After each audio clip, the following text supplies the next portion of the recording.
going on, everybody? Welcome back to Chuds BBQ. My name is Bradley Robinson, and today I'm going to show you how I made this beautiful, delicious, smoky, barky, tender beef brisket rested in my toaster oven. Coming up!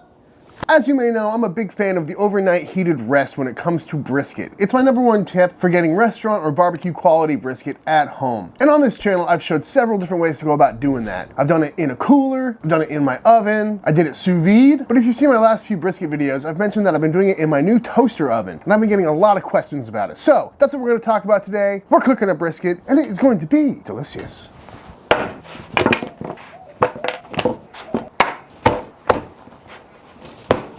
This is a brisket.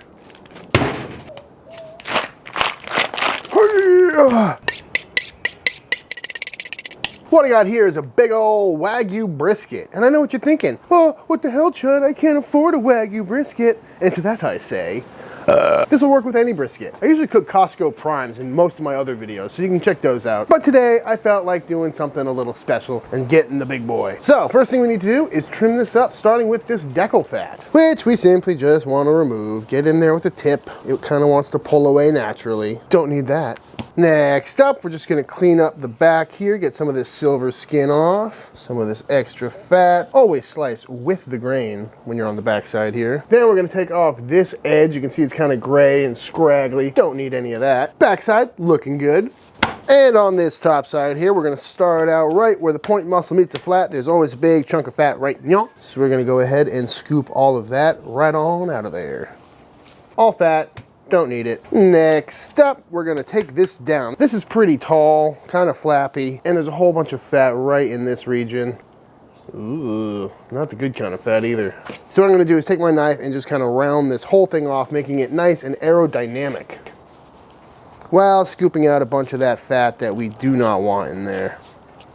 Again, mostly fat. And I've covered trimming in plenty of videos before, but the name of the game here is just to maximize the amount of perfect slices we have at the end of the day. And all this trim and fat will go into sausage making or burgers or beef tallow or something like that. So don't worry, nothing goes to waste. But if you're gonna spend the big bucks on a Wagyu brisket like this, you really want it to come out as good as possible, which means a rather aggressive trim. Next up, we're gonna tackle the fat cap. You can see it's already scalped here. That gives me a good indication of how much fat is on there, and there's really not all that much. So we're just gonna take it down a little bit so we have enough fat, but not too much fat. Chud scrape. Looking good. So now all we need to do is give this thing its final shape, which is gonna basically remove all of this lean right here, as well as rounding off this corner and just overall giving it a more aerodynamic shape where there's no thin bits or bits like this that are just gonna make for some bad slices. Gonna kind of come in here, take that side off. Again, that's all super lean, not much of a fat cap on it. Would make for a terrible slice, but makes for a great burger or sausage. Lovely marbling on there too. So what I'm gonna do now is just come in and kind of swoop like that to get rid of this side, get rid of this pointy end, and give us that nice rounded brisket shape. And just like that, we've got a beautiful looking brisket. Nice and aerodynamic, good amount of fat cap on there, not too much. Hump is looking good, nice overall shape. I think it's time to season it up. For our rub today, we're gonna keep it classic with 2 parts, oh goodness, 2 parts 16 mesh black pepper to 1 part diamond crystal kosher salt. And that's it. Salt and pepper is really all you need for a good old brisket. Starting on the back side, as we always do, we're just gonna go on with a nice heavy coating. Fighting the wind. No need for a binder or anything like that. You can do them if you like, but I find they tend to be unnecessary and often cause more problems than they solve. And the beauty of doing a 2-to-1 pepper to salt is you can go on with a lot more rub, and that's really gonna help you get a really good bark. A lot of people will go 50-50, but then they have to go a little lighter on the rub, and that's how you get more of a mahogany brisket than a barky black brisket, which is what I'm after. And please, folks, don't forget the sides. Rookie move. Looks good to me. Let's fire up the pit.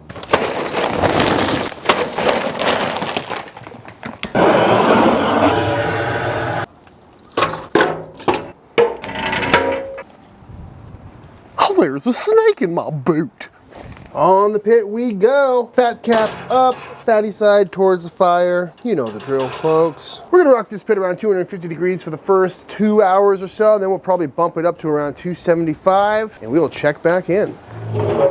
As you may know, I put out 2 barbecue videos every week, and therefore I eat a lot of meat. And seeing how I just turned 32 years old yesterday, I'm getting older and it's time to start focusing on my health. Enter the sponsor of this week's video, Ombre. Ombre makes an at-home gut health test that can measure your gut bacteria and tell you which foods you need to eat or avoid. If you're not familiar with the importance of gut health, more than 20% of Americans struggle with it due to modern diets filled with refined sugars, artificial colors, and hormone-filled foods. And this causes a variety of health problems that you may not realize is traced all the way back to your gut. Issues including chronic fatigue, weak immune system, acne, weight gain, and bloating.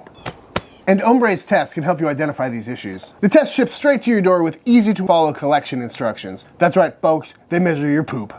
Upon receiving the results, they'll give you a detailed description of your diet and your gut bacteria, and offer targeted probiotic recommendations to improve your gut health. So to find out if there are particular food items in your diet that are affecting your health, visit tryombre.com/chudsbbq. Again, click the link in the description of this video taking you to tryombre.com/chudsbbq to get $30 off your first test. Thank you, Ombre. Kind of excited to see how the old gut is doing. I'll let you know. Now that our brisket has reached an internal temp of around ooh, that is hot! Between 175 and 180 internal temp on this here brisket. So we're gonna give it the old foil boat. This way we let the fat cap stay exposed and continue rendering, giving us that wonderful crunchy bark. Yet I can cover up all the lean edges and the points and any part that's gonna get burnt out or too crispy. All the juices are gonna be collected in the bottom of this thing to give us a really tender lean. And because aluminum foil is conductive, it'll speed up the cook. So, back on the pit we go. All right, this brisket is feeling nice and tender, probing like butter, right around 200 degrees internal. Ooh. Ooh, don't mind if I do. So, now it's time to talk about how we're gonna rest this thing. Introducing my toaster oven. This is a Breville Smart Pro Air Fryer something or other. I'm not really sure what it's called. I have a link in the description. And they're not sponsoring this video. They did not give me this for free. I bought this with my own money for one specific reason. And that is, on its bake setting, this thing goes all the way down to 120 degrees. I'm not sure if you can see that on camera. So usually what I do is I set it at about 145 and it is the perfect size for holding a single brisket. On the included wire rack we go right on into the old toaster oven and we're gonna let it sit there overnight. I'll see y'all tomorrow. Now when it comes to the overnight rest, you have a few different options. If you take your brisket all the way up to like 205 or something and it is feeling nice and tender, the best bet is to take it out and rest it down at room temp down to about 150 or so and then pop it in the warmer for the overnight rest. On the other hand, if you pull it out and it's still feeling a little bit tight, like mine was last night, you can just go ahead and pop it right in and really allow that carryover heat to bring that brisket up to temp and up to tenderness. And as you can see, it's been uncovered